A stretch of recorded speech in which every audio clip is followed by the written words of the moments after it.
Hello, everyone. My name is Makawe Kaba, and I am the Project Support Officer at the Center for Creative Arts. We are very delighted to have Mr. Sharif Elizma with us today, this morning, to discuss the role of video in the ever-changing political context in Egypt. Well, before I hand over to Mr. Elizma, I would want to please maintain some few housekeeping rules. Please write your questions in the chat box if you have any questions. And also, please make sure to have your microphone on mute if you're not speaking. We will not be able to have these sessions and be able to screen these films if it wasn't for the audience. our supporters and our sponsors. So thank you very much to everyone who has been part of this year and who is still going to be watching more movies and coming to more sessions as part of DIF. We're very, very grateful. Now, Mr. Elasma is a visual artist, filmmaker, and teacher based in Cairo, Egypt.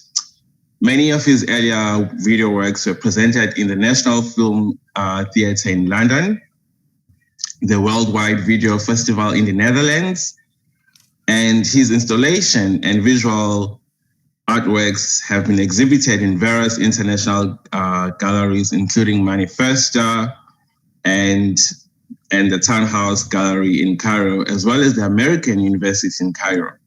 So in the early 2000s, Elasma's work was more or less film essay, experimental documentation, and in the later years, narrative fiction and multimedia installations incubated concepts relating to the individual versus society, social conditioning, alternative political history, modern mythology, and psycho-geographical studies.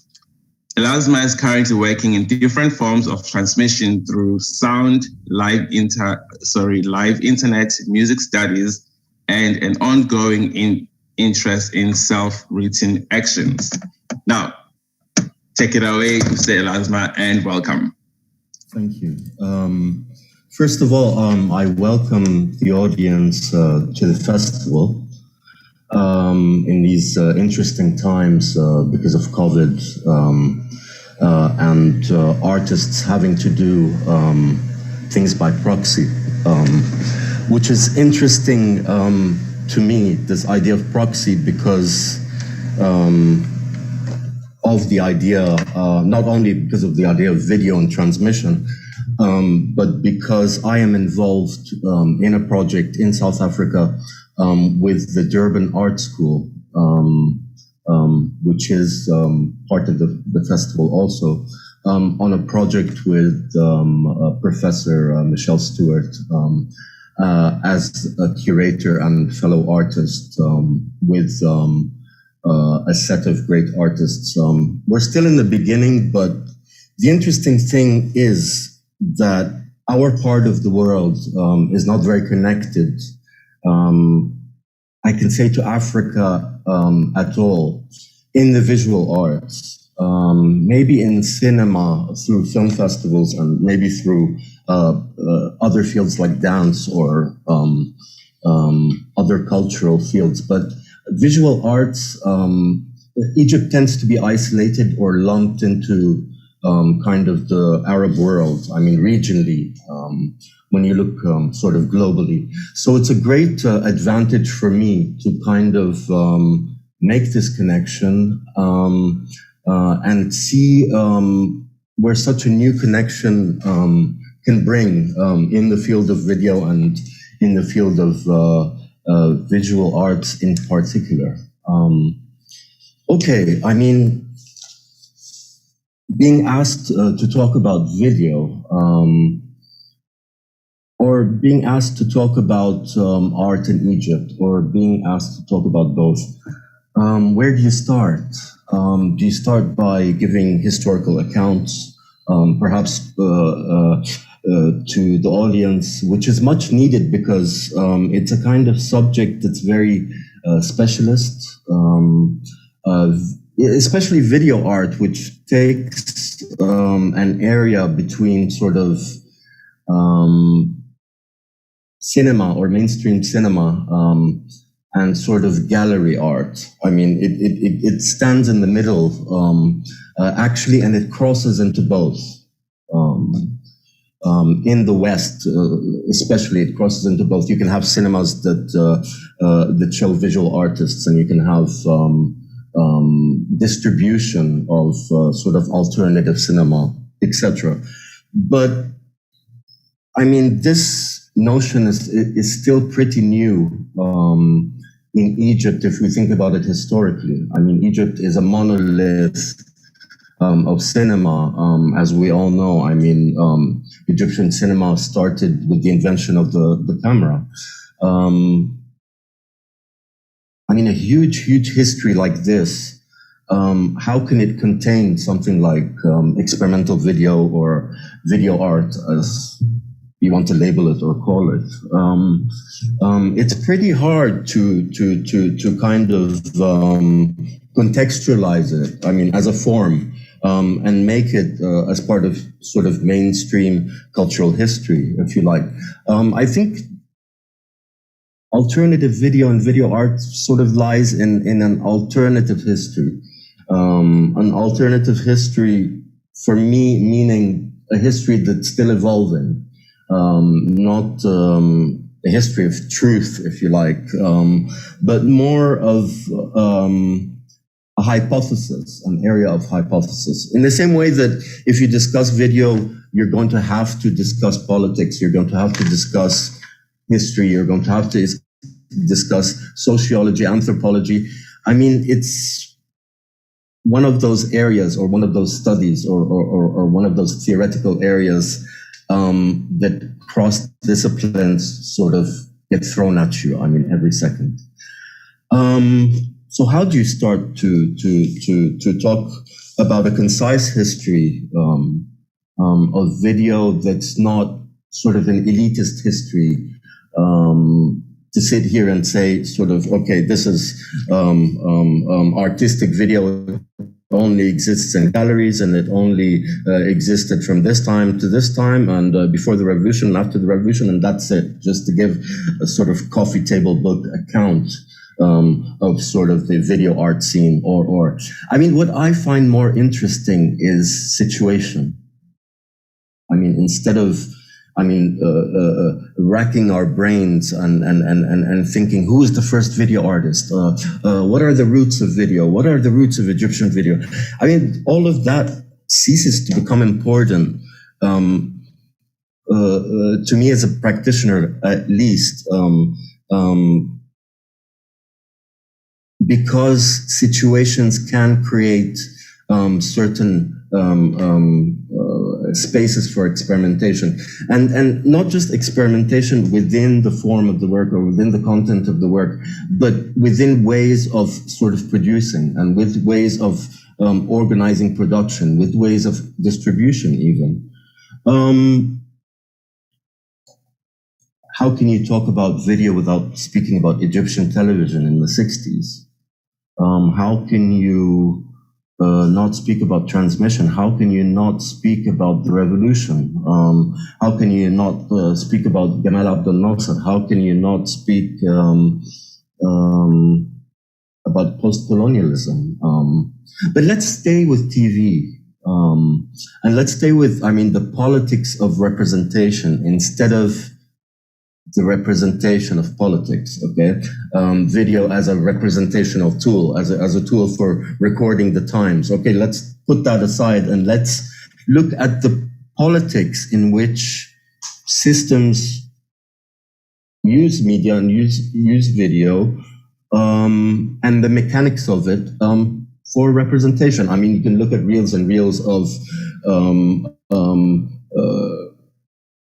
Nasser giving speeches, the government. I mean, since the 60s, transmission has started.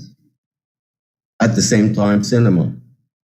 I mean, two forces, since the beginning of history, okay? And then when you come to the point where there's a market, when did this market happen? When did this globalization happen? Did it happen with the internet? Did it happen with the economic opening of Egypt? Egypt is one of those very isolated places. People think that Egypt, okay, it's the center of the world, and it's global since ancient times. But even during the 90s, Egypt was isolated. It was isolated in terms of what the citizens saw from what global information was out there. What did you have before satellite TV in the 90s? You had three channels. You had three channels in Egyptian television. You had Channel 1, the official channel, with all the news, with all the Quranic texts, with all the prayers, with the football matches, anything Arabic.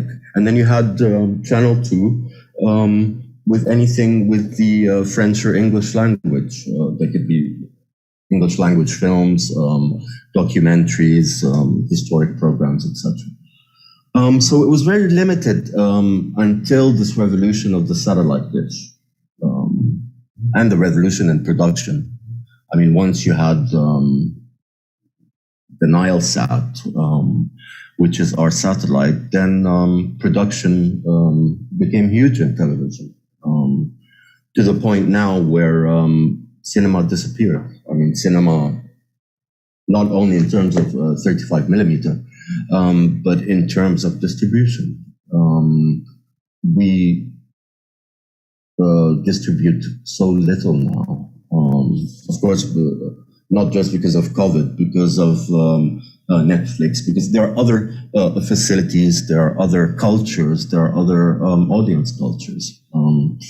It's a reality. But what I really want to look at is how can I look at video? I mean, I'm still, until now, sort of throwing things in the air. Maybe for each political era, there is a history in video. Okay, I can say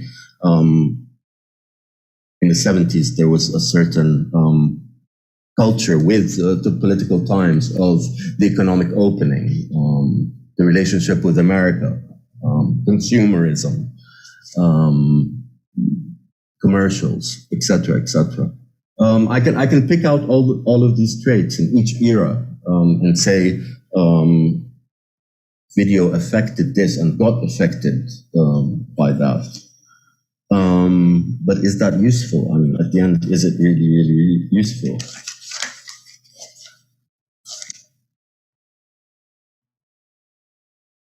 I mean, I went, to strange places with this. I mean, I thought of the history of transmission, and I thought of the history of television. Of course, I started researching, the first ever programs and the first ever transmissions. Okay. And then I thought of TV as an apparition, as a religious apparition, a ghost-like image.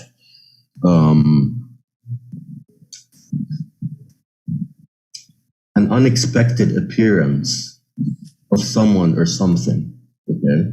But the problem is that apparition is taken as truth. In religion, it's always taken as truth. If you see a ghost of a saint giving you a message, then it's an absolute truth. You actually see it.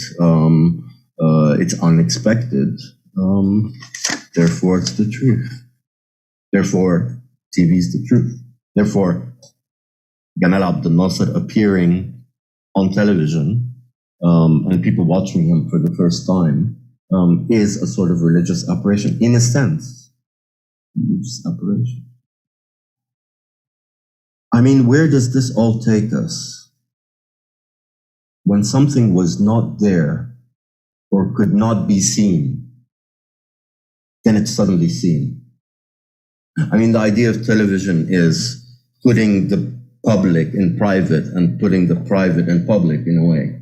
You could look at somebody's bedroom when you're sitting in a public cafe. Or you can do the exact opposite. You can be on the street when you're at home, in your bedroom. A sort of trickery, a sort of magic.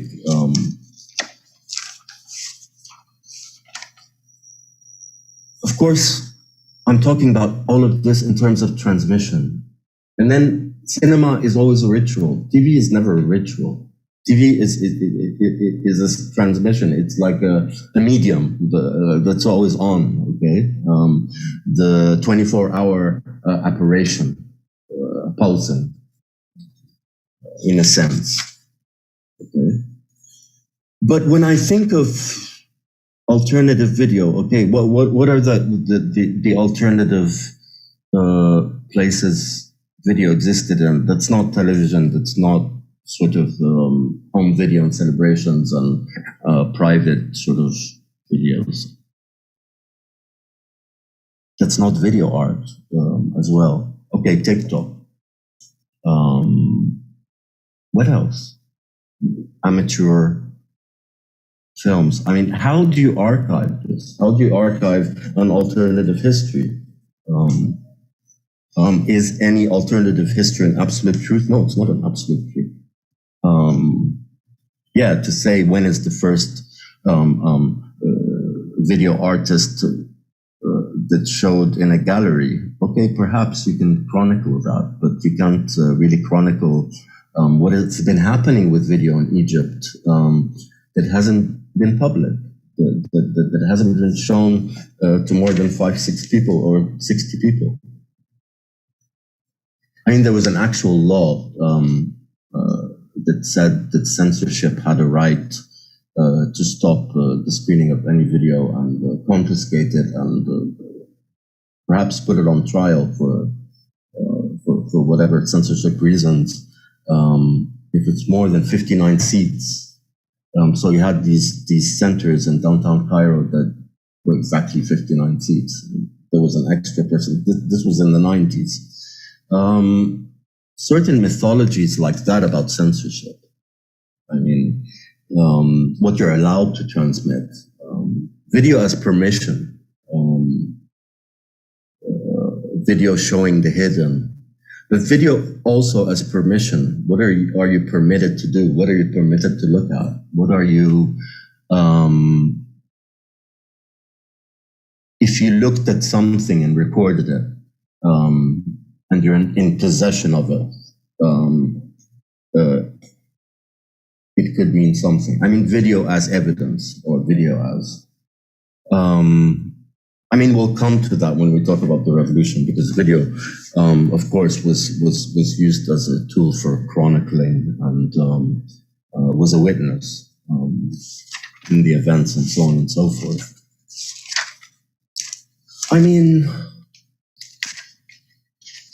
I'm thinking of situation in terms of not a disaster that happens like a volcano or an earthquake or a revolution or certain situations that change society. Yeah, such as revolutions, such as, disasters, but also other things like the Olympics or other. I mean, within these situations, let's see how media behaves. Let's see how alternative media behaves. I mean, in a sense. I mean, in a sense that people or these weather meteorological scientists could see the pollution after 9/11 because 9/11 happened. There was no airplanes flying above America because of security reasons. So it was easier to see the lines of each airplane and study. So we're looking for situations that are not, that are freak situations, that allow experiments to take place. Okay, and let's look at the revolution as that. What comes to mind is when Mozambique was liberated. I mean, this is in the 70s, in the mid-70s. Of course, Jean-Luc Godard was asked to set up the first ever national Mozambique TV station. He was chosen for that task, and from Paris to Mozambique, he went several times, trying to figure out the right model for this new TV, which is very interesting. What attracted Godard to the concept was this notion that Mozambique, in his mind, was virgin territory when it came to images. A tabula rasa without images to reminisce. Film and television were unknown. Photography was rare. Most of the population had not seen a mechanically reproduced image. Godard saw the opportunity to profit from the audiovisual situation of the country, to study television before it exists, before it inundates. He was interested in studying the image. What causes the desire for images, the wish to remember, the wish to show this memory? Again, the human instinct, the subconscious, to make a mark on it, make a mark on the subconscious. Study the production of these desires for images and their distribution via the airwaves. I mean, anthropologically study desire through images, through transmission. Study for one's production before distribution comes into the mix. That's very interesting. Because there's no politics yet, there's no television yet, there's no, the government is forming itself, okay? And this was the illusion of, perhaps, in the beginning of the revolution. I mean, how are you gonna form a new TV? How can you form a new TV exactly? Is it necessary? But in the case of Mozambique, it's necessary. For the case of Egypt, it's necessary. But the only difference is Egypt has all of these references from cinema.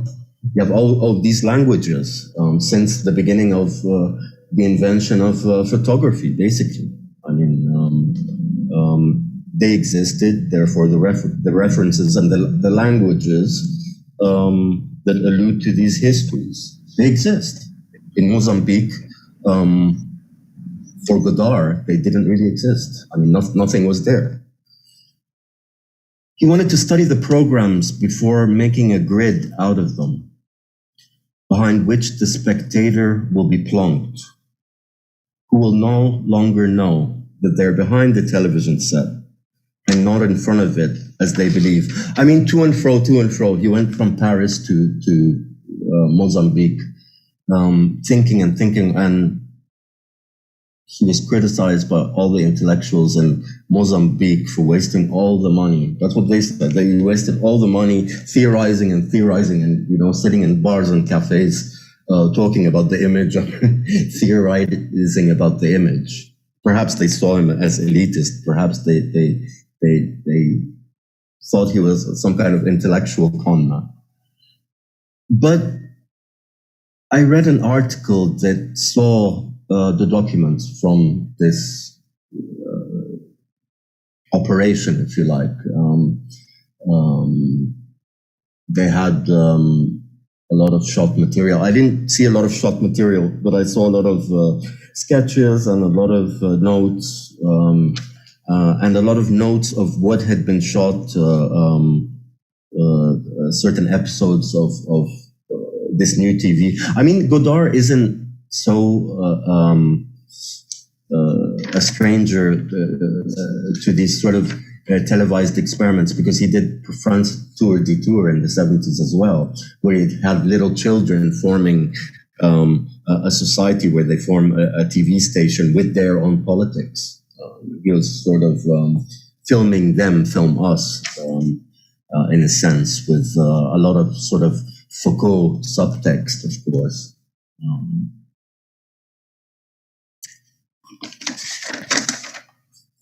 Of course, Godard was criticized. I mean, let's quote them. I mean, they even said Godard theorized too much, spending too much money on producing. I mean, I can imagine what they mean by producing is like sitting with cigars and talking to people and on the phone. And there was too much mise en scène, theorizing on how to position a camera, how to produce an image. It never ended. Talked and talked and talked and talked. They grew impatient with Godard. I mean, the government completely grew impatient with Godard, and the contract was dissolved. I mean, after all this time, after all this money, there was no bitterness, though. I mean, Godard learned more about cinema.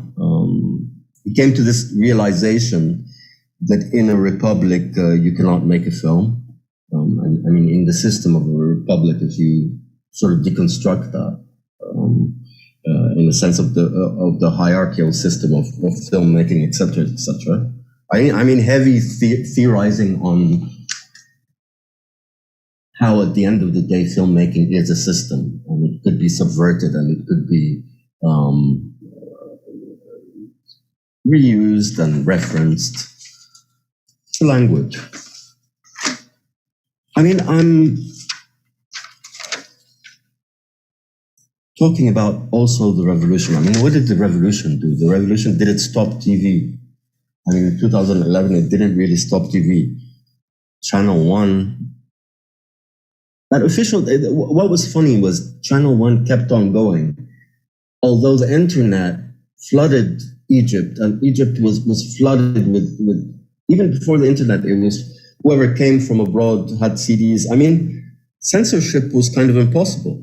I mean, since the mid-90s, censorship was impossible. Whoever came from abroad could just bring things on CD, they can hard disks. I mean, it was near to impossible to control in a sort of Gestapo, East German sense. It was very difficult in terms of cultural material. I mean, therefore, Channel 1 still existed. I mean, it existed as a sort of zombie. I mean, almost. I mean, you had internet and you had all of these channels, but still you had this one channel that had the national anthem, and it had all these very basic ideas of an Egypt that is childishly utopian and kind of naive and yeah. I mean, you would turn Channel 1 on. I mean, if you're a bit informed, and just make fun of it. Really, I mean, honestly, I mean, satellite TV came in the beginning of the 90s. I mean, this changed everything. You had CNN. Suddenly, you had the Gulf War live. You had, I mean, that's when transmission really started.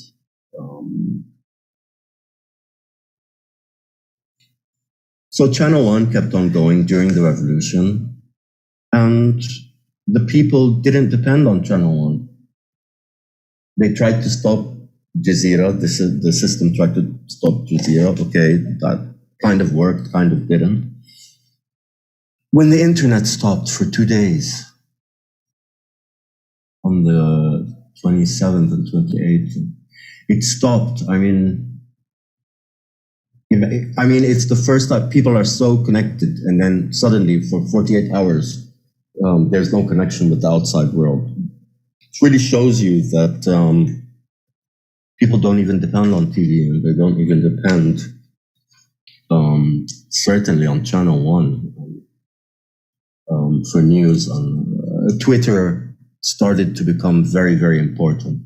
I mean, during the revolution, of course. Okay, where was I? I mean, as a video artist, a quick 2-sentence history of where I was before that. Where I was before that is that we started really working with video in galleries in Cairo at the end of the 90s and in the beginning of the 2000s. I mean, of course, this is chronicled and written about in many books by Laura Marx and Ahmed Shawqi, and I mean, numerously archived by Shadi Nasrati. And I mean, many people have written this history anyway. Art in the video in the context of art. I mean, in both Lebanon and in Egypt. I mean, arguably the two most active places in the 2000s for sort of video outside the sort of cinema realm of distribution, if you like. More gallery video. Where were we? I mean, art stopped. Revolution started, art completely stopped. The galleries closed. Did artists stop to work? No. Not all of them stopped work. Some of them didn't need money to work. Some of them couldn't afford to work. Some of them, just like any sort of upheaval of anything, a flood,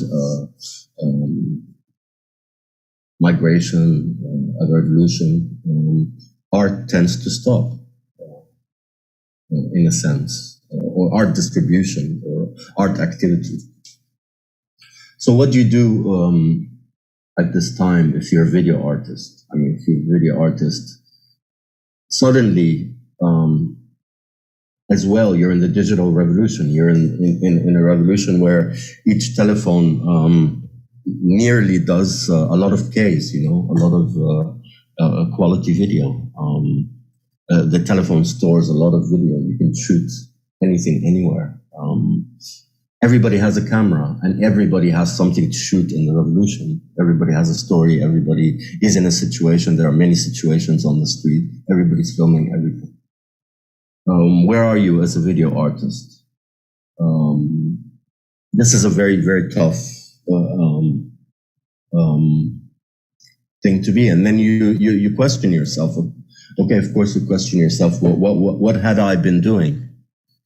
What had I been doing in the field, and what is happening with this thing called video in these changes, and how does video itself change society as well? You become self-conscious. You look at all of your work. You start to think, how have I been looking at things? Have I been looking at objectively? And then you start to think of being politically correct, of course, and beating yourself up about things you believe and don't believe. And then you start seeing video as the ultimate truth. And then you start seeing video as just a cheap bulletin board that people, hurl whatever at. A garbage can you just fill ideas with. I mean, in the revolution, there was citizen video. Everybody had a camera. Everybody was chronicling what the Ministry of Interior at the time was doing to the protesters. I mean, this has been archived by many activists as well. And I'll show you a website that deals with this, that I think people should refer to. It's called Mussolin, or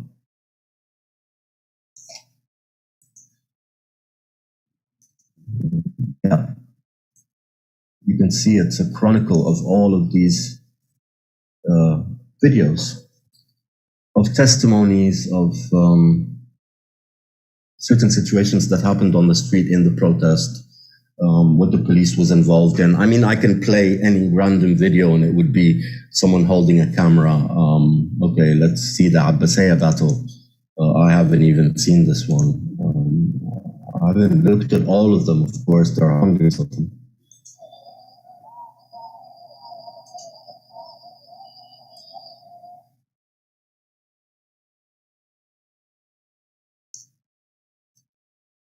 Yeah. So, I mean, citizens relied on citizen media, really, and the internet.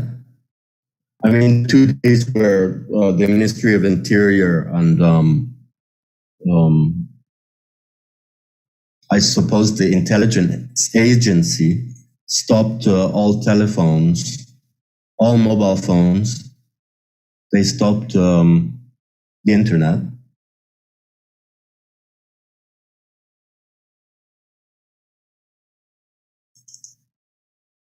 Because that's what citizens relied on. They relied on Twitter to see where they can protest, where it was dangerous from the police, and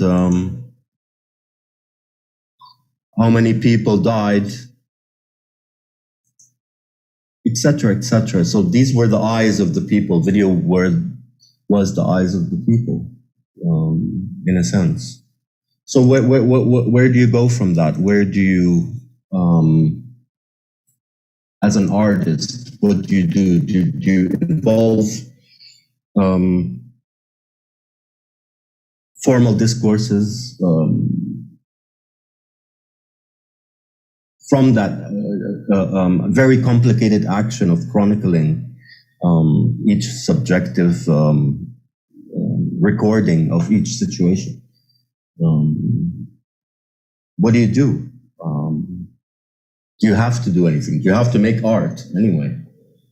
I mean, do you have to make video? I mean, these questions were really, really difficult, at least for me. I mean, at the same time, what was ironic was that I was on the streets on the 28th of January during the Friday of Rage, they call it. I mean, when sort of the people took over the police on the ground, and then the army came and intervened at night. I got hit by rubber bullets, and then I didn't sort of witness when the army came in, and so on and so forth. And the rest of the time, I was sort of at home injured. And my only way of seeing anything was the internet. Didn't go out very much. But when I did go out, it was sort of rediscovering the city almost. I mean, you tend to discover where places are reused during the revolution. And you start reusing these places with the people, where sort of the big government buildings become cafes or temporary spaces, and so on and so forth. And ironically, I got invited to Dubai to show a retrospective of my work. I mean, at the end of February, which was only a few weeks after the revolution. And at this time, the revolution basically was still happening.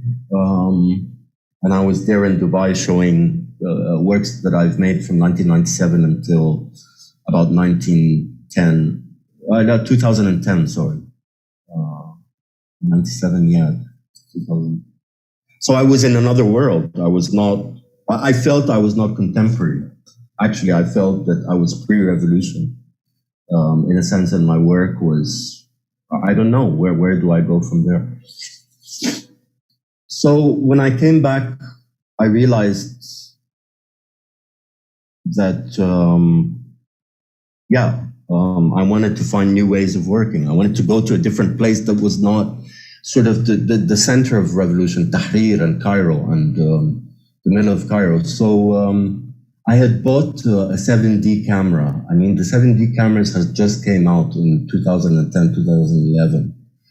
And they were the first sort of really high quality Canon cameras. They're able to take video and store a lot of video. I mean, it was actually the perfect camera to have on the street, and the quality was very high, and the price was amazing for a young filmmaker. So I bought a camera and came back, and with the rest of the money, I decided to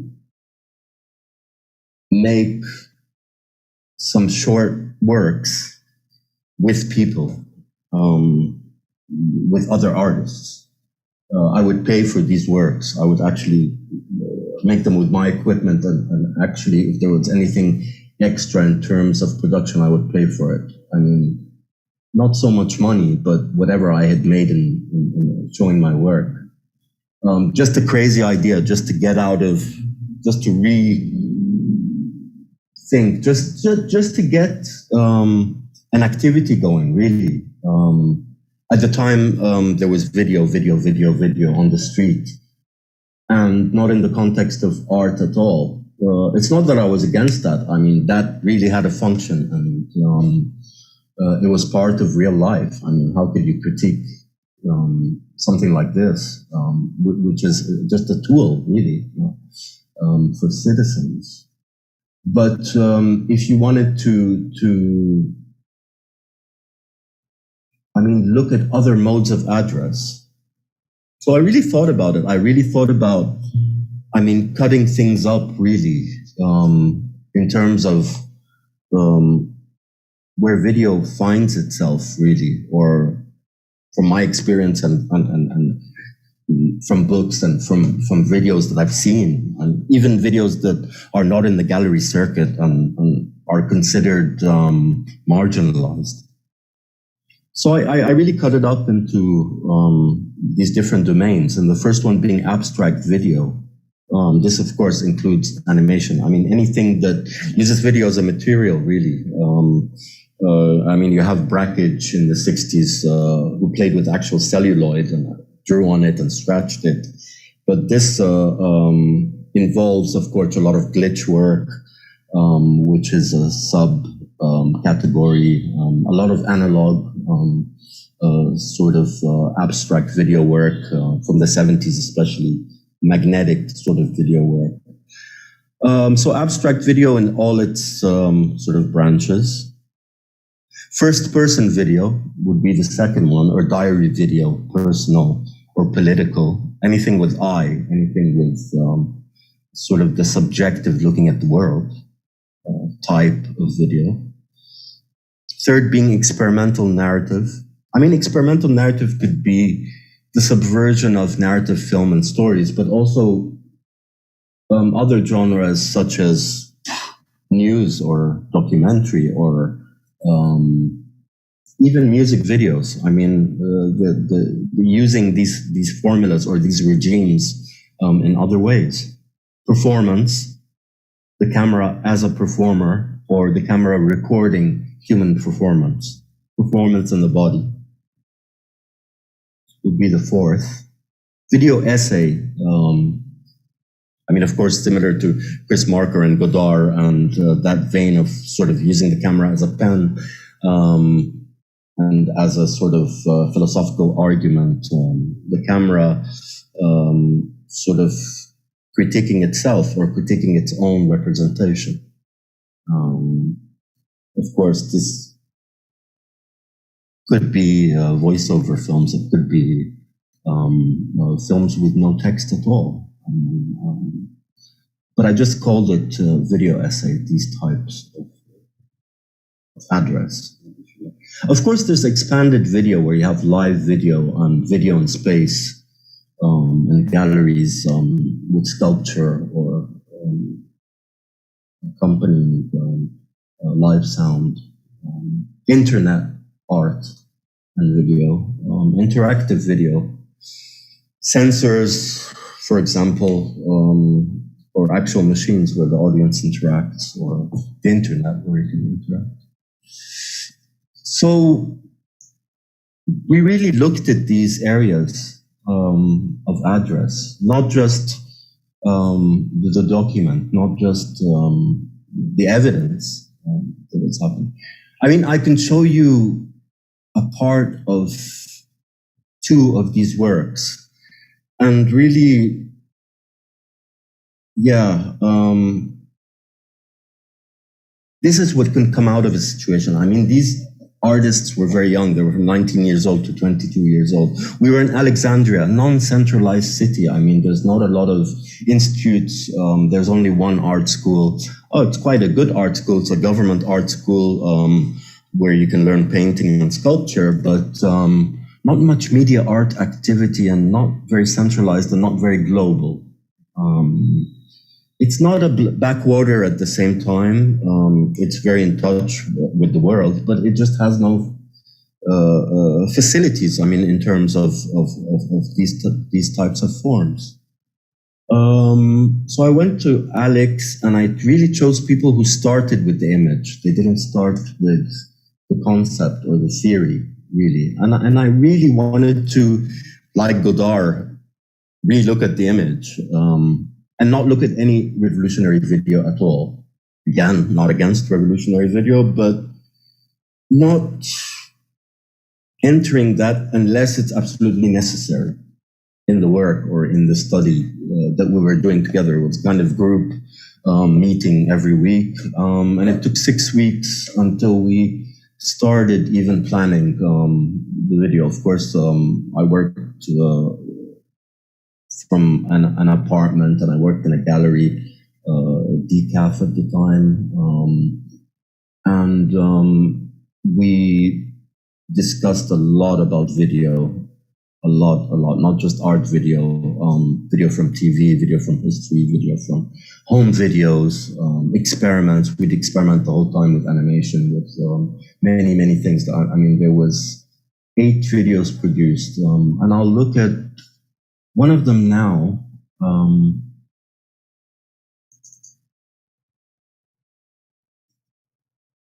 Which is by a young artist called Sammy. And her idea was to chronicle, her dreams, basically, in a kind of episodic, sort of very flat manner. I mean, again, she's a glitch artist and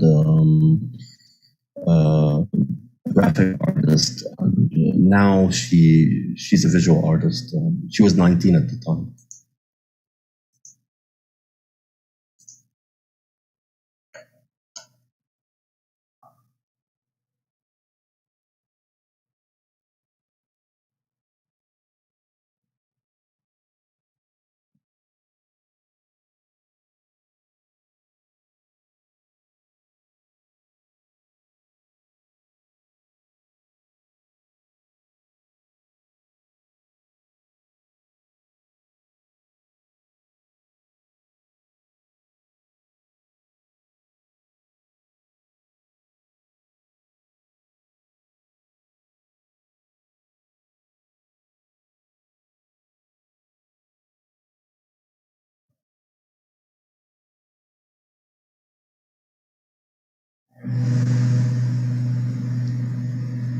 So I can actually run across some episodes because it's kind of episodic, and it was really designed for a big art space.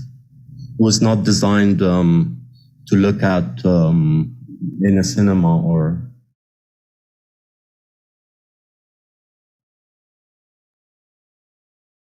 It was screened in a huge white cube, white room, with big sound. So yeah, some of the videos were shown in different ways, really. Some were screened like a film, some were screened in a space, some were on the internet, and some were provided with a link, and some were on very small screens.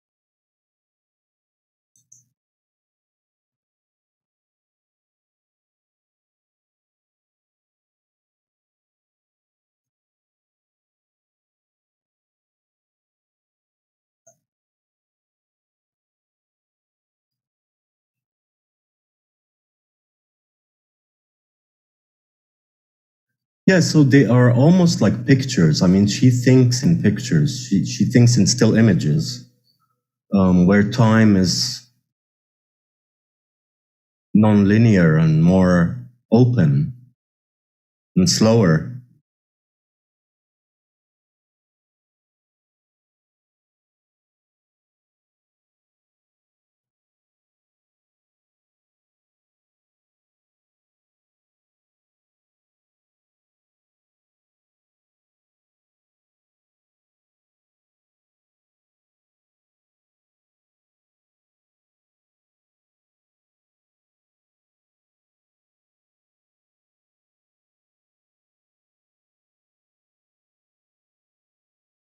So it was almost like rediscovering the familiar in a way, or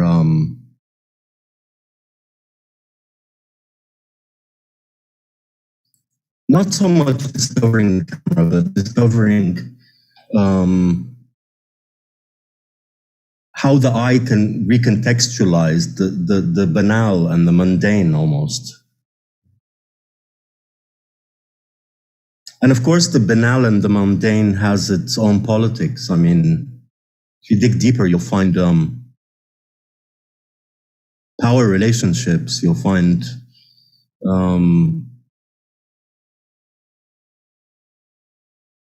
the mechanics of how societies sort of conform and how societies are sort of influenced by the media and vice versa.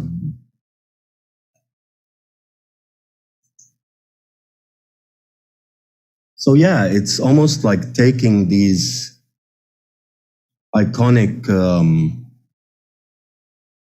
images of a place that is supposed to sort of allude to its identity in whatever political representation you want for this nation. Sort of reworking this. I mean, reworking this from the beginning, from a lot of it was about looking at the city and looking how the city was being reused in the revolution also.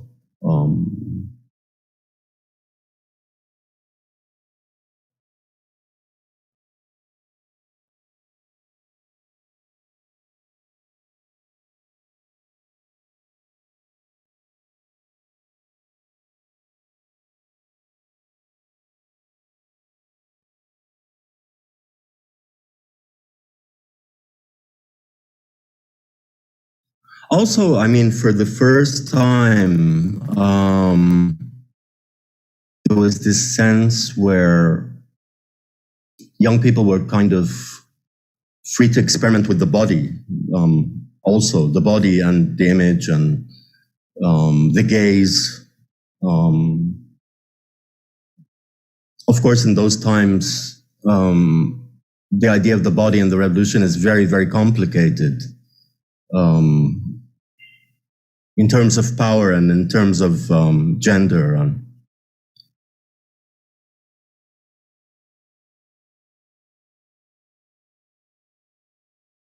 And how to relook at the iconic images of gender and the iconic romantic images of the country, really. I mean,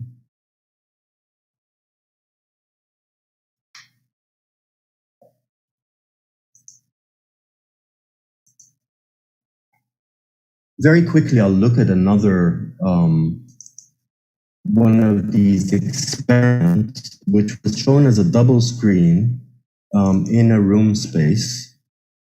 And it involves a performance by a young woman as a tennis player, and a performance by a camera in a space. I mean, again, we're looking at how the body is reconfigured, really, and space is reconfigured, and how spaces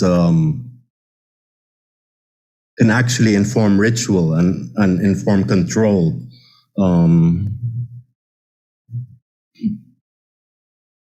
It's amazing, a lot of discussions in that group flourished to the extent that we were looking at a lot of psychogeography and a lot of notions of space and how space acts on the body and how space controls movement and how movement etches space and how space could be reused in urban environments. The mythology of space, or the phenomenology of space through video, and the illusion of space, of course.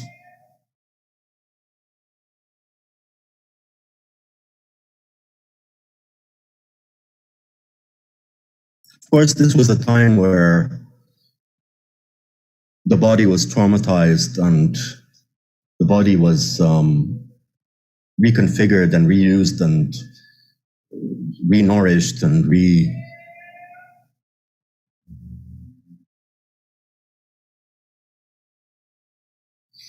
a sort of healthy deconstruction.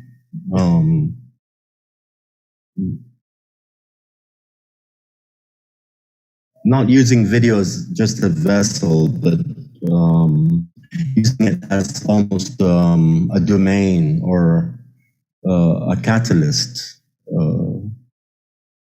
for certain pseudosciences, if you like.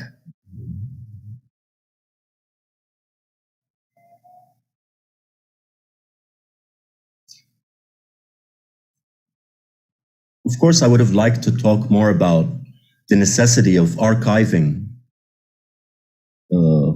non-gallery video. And this is a very important discussion. But as time permits. And I mean, the best is to keep things within a discussion, and I can possibly take questions or open the discussion further. All right, thank you very much. 5 minutes. Actually, yeah, not a lot of minutes left. Yeah, I think we can get to this question though. And the question is, how do you deal with phobia during unrest? Protective gear is never ending. Then also, how is it documenting the unrest? Are the people involved okay? Do you play around with the lens? And when you're far off, and if they know it is you documenting them, wouldn't someone be in trouble with running government? I mean, at the time there was specific politics in the 25th of January revolution. I mean, basically, you're toppling the Ministry of Interior, the police itself. Of course, many people were apprehended for filming and shooting before the fall of the police, if you like. But everybody had a camera. I mean, you had a huge crowd of people, and everybody had a mobile phone. I mean, what is the difference between someone with a Canon camera and a lens and a mobile phone capturing the same thing and the same crime, if you like, taking a chronicle or a report of the same action? It's hard to kind of control. That's one of the easy sort of answers. The other answers was most people don't have protective anything. I mean, the revolution was very spontaneous. There was a lot of self-organization. People used cardboard and they used tin cans. I mean, it was very third world, if you like.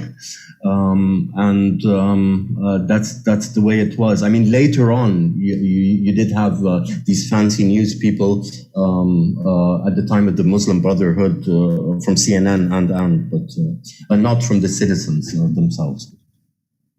All right. Well, thank you very much for your presentation. Very welcome. Personally, I mean, I find there's so much to reflect on. It's a lot. It was so great to, I was engaged from start to finish, and it's given me so much to think about and reflect on, and also just see what I can do personally. So, thank you. Thank you very much. I would encourage, I mean, sort of cinema audiences to look and to Google more sort of Lebanese video art and Egyptian video art and Moroccan video art and African video art, which is kicking off really. I mean, video within the context of the visual arts is very, very exciting because it's a form that's ever evolving. I think. Yes. All right.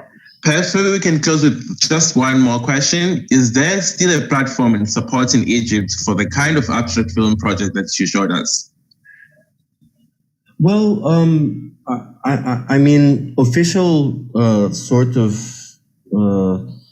support would be the market, really. I mean, there is no market for this kind of work globally, not just in Egypt. I mean, more so in Europe, of course, and because you don't really make money out of the productions unless you're a big name and you sell the works to a museum and so on and so forth. So usually they're funded by sort of funding institutes that fund the arts, but I mean this specific form of art, or as I said before, I mean video art makes its way in film festivals as well, and in other distribution platforms like the internet and so on and so forth. So you may find some of these films on Netflix in a special category in the future. I mean, it's not only, I mean, again, it is ever evolving. You might have in DIF, you might have a small